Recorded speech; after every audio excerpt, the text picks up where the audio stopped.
Hello বন্ধুরা, তো দেখো আজকে আমি বানাবো ছোট ছোট মাছের চচ্চড়ি। তার জন্য আমি মাছ কেটে ধুয়ে পরিষ্কার করে নিয়েছি। এর মধ্যে হলুদ নিমক মাখিয়ে এখন আমি মাছগুলোকে একটা একটা করে ভেজে নিব।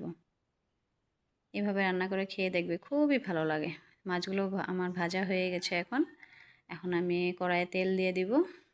গরম তেলের মধ্যে এখন আমি পেঁয়াজ কুচি কুচি করে কেটে রাখা পেঁয়াজগুলোকে ছেড়ে দিব এখন কড়াইয়ে। দেখো এখন আমি পেঁয়াজটাকে একটু লাল লাল করে ভেজে নিব, যাতে পেঁয়াজের কাঁচা গন্ধটা না থাকে। দেখো পেঁয়াজগুলোকে সুন্দর করে ভেজে নিলাম। পেঁয়াজ ভাজা হয়ে গেছে। এর মধ্যে এখন সবজিগুলোকে ছেড়ে দেবো। যে সবজি যে আমি বেশি কিছু দেই না এই সবজিতে দেওয়া হয়েছে শুধু আলু, ঝিকা, টমেটো। বেগুন ঘরে ছিল না, তার জন্য বেগুনটা দেয় না। বেগুনটা দিলে যে আরও খুব টেস্ট লাগে। মানে এখন একটু হলুদ নিমক দিয়ে দিব আর একটু লাল লাল করে ভেজে নেব। সবজিগুলোকে একটু ভালোভাবে ভাজতে হবে, যাতে কাঁচা কাঁচা গন্ধটা না থাকে সবজির। খুবই ভালো লাগে এইভাবে চচ্চড়ি বানিয়ে খেয়ে, খুব ভালো লাগে গরম গরম ভাতের সাথে। তো সবজিগুলো আমার ভাজা হয়ে গেছে। এখন আমি পেস্ট করা মশলা দিয়ে দিব।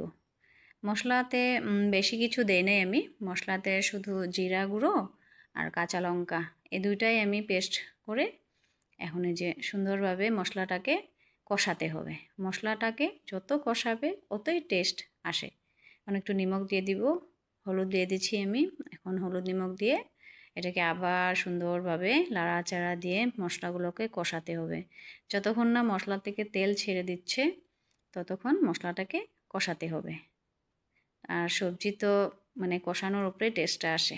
যত মশলা ভাজবে ততই টেস্ট আসে। যে আমার মশলা ভাজা হয়ে গেছে, ঠিক আছে। এখন আমি এর মধ্যে একটু, বেশি না, অল্প জল দিয়ে দিব।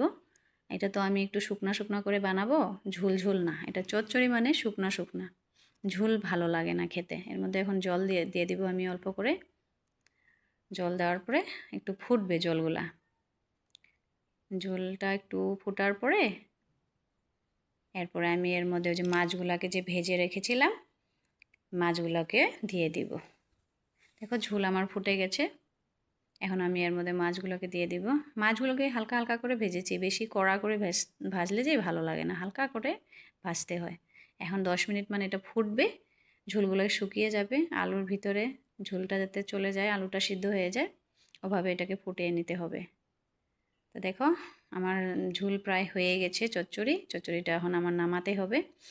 এর মধ্যে আমি এখন একটু ধনিয়া পাতা দিয়ে দেবো। ধনিয়া পাতাটা দিলে মানে আরও টেস্টটা আসে, খুবই ভালো টেস্ট আসে। মানে গরম গরম ভাতের সাথে এইভাবে বানিয়ে খেয়ে দেখবি, খুবই ভালো লাগে।